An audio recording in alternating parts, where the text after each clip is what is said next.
So Jett Lawrence. I mean, really, what else can we say? I mean, dude, like, is it like, we gonna talk about what? Are we like shocked that dude came out and just waxed ass? Like, no. Like, it was like surprising, not. Like, hey, the dude's like 100%. Like, I love the mindset. People think it's cocky when he says he's gonna get to 72. Like, oh, it's cocky. I don't think it's cocky. I think it's confidence. Like, you go to your job. Like, what do you do? What's your goal? My goal is to get promoted. I want to get promoted. I want to run this thing I'm trying to get the manager. I'm trying to oversee this. Well, 72 is him going to the job and saying, I'm trying to promote myself. This is my goal. You see that as cocky, then you okay in the mailroom. He ain't okay in the mailroom. He wants to get there. So I look at that as a kid that has a goal. And I had that goal. Like, I thought I was going to come in Anaheim in 05 and wax Ricky and all of them. Hey, that didn't happen, but my mind was still there. And I went in Phoenix thinking I'm going to wax him there. I waxed my arm, and it was on the sling on the back of Dr. Bodner mule. But I came in Orlando thinking I was going to do it, and it didn't happen there. But it was close enough, and I believe Jett, he just knows where he's going, and he knows how he wants to get there, and I love it. So what he did this weekend, it was cool. Like, it was cool. It was, Jeffreless, whatever you want to call it. It was great, but it wasn't surprising. And so I saw a kid that was in command. I saw the same kid that I saw in the outdoors when he went 22-0. I saw that kid. Also saw the version that a little bit what we saw at Charlotte, like when the heat race, as polished as this kid is, he still ain't there yet. And that's scary to think that he's able to do what he's doing now, and his ceiling, he can continue to get better. And he ain't going to get better with just going faster, because I believe there's a limit, like, on it. Like, he's not going to all of a sudden start going a second and a half faster than people, even though he went a second and a half faster than first practice. But that was just like first practice. I think Jett's going to get more just polished in the sense of like what he did in that main event when he made that pass on Jason Anderson. That was the race. That was the race right there. Like, you pulled off because nothing else happened besides Cooper going bam, and Jason coming in like I'm gonna shoot you, and maybe some guys falling over and Tomac getting passed by his teammate, and that. But nothing else happened because Jett knows what he needs to do, and he did that in the outdoor series when he would pass some other guys. Like, he would get around him when the Roos wasn't around. He would pass him when he felt like it. But Chase, he would pass him instant. Like, he will pass him because he knows I need to be in front. I'm putting him in a position that he has to repass me. The only way he can repass me is he goes faster. I'm going pretty damn fast. Well, if he goes faster, then the chances of him hitting it, chance of him lasting, because I know it's hard for me to go that fast. So for him to go even faster than what me, that's going to be impossible. So he does that. So I think that version of Jett is only going to get better to where he's going to know what he needs to do when he knows to do it. And he's just going to do it because he knows it needs to be done. And he does it. And he did it this weekend. And so the more he does that, the more he's just going to be even harder to beat. And it ain't going to be because he's just going to all of a sudden go faster. It's just going to be he's going to know how to get it done. Because on this track, the way it broke down, and Jett figured that out in the heat race. Hold up. Bruh. 5 minutes later. And Jett figured out in the heat race that it's going to be hard to make up time on this racetrack. You can make mistakes. Like, you can overroute this track really quickly. Like this, especially in that main event, it got slipperier.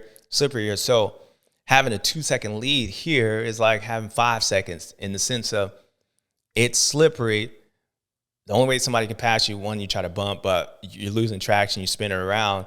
So if I'm in front of these guys and I get like a little gap, it's going to make them say either I'm going to stay here and hopefully I'm going to make a mistake, which probably ain't going to happen, or they're going to take that chance and hit the ground like my boy Cooper did.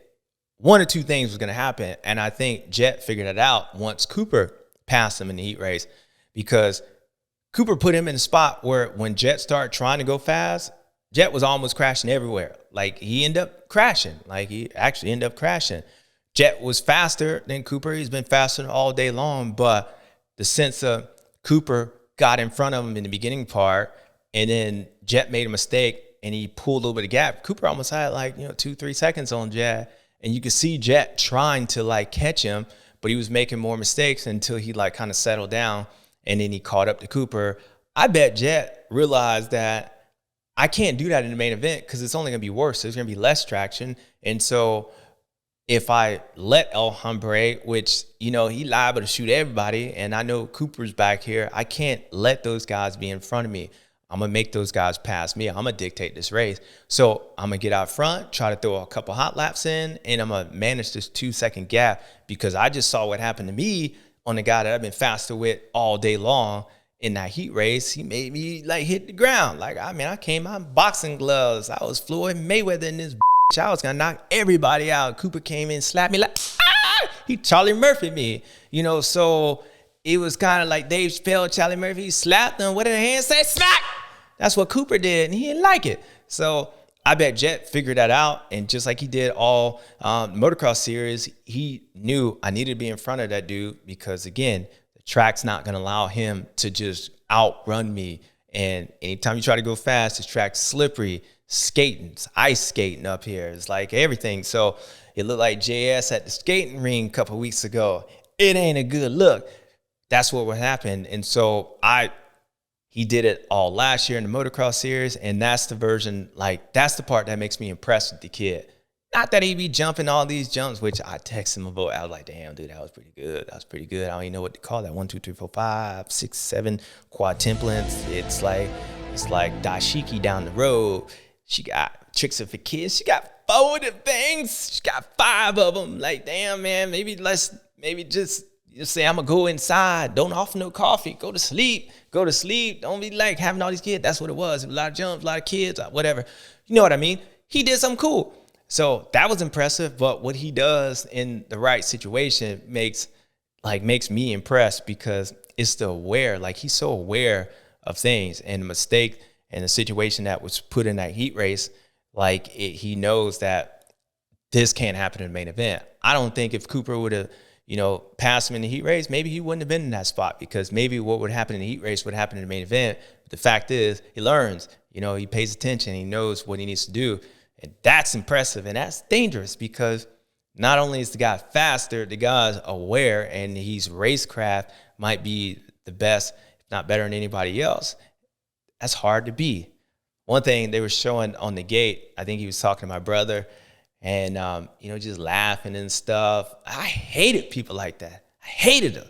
Like, I'm so nervous. And this dude's laughing made me feel like, he don't even care about racing. He should be like looking like Ken Roxon was on the gate. He should be Cooper Webb. Like, don't be laughing at me. I felt like it was disrespectful.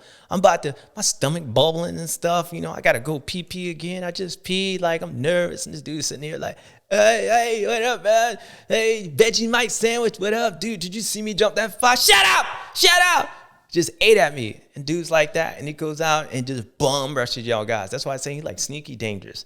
He's like that sneaky villain. Like, he's like the dude in there that you're like, oh, man, that's so cool. He's trying to help the guy. And then he realized that he was the one that was instigating the whole thing. Like, his biggest enemy. That's what he was. He was one of those people. So, Jett Lawrence, what he is. Like, he get an A+++++.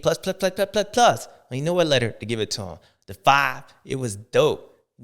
He's going to have a red, orange, yellow, black plate, whatever plate. Number look cool. The Honda look good.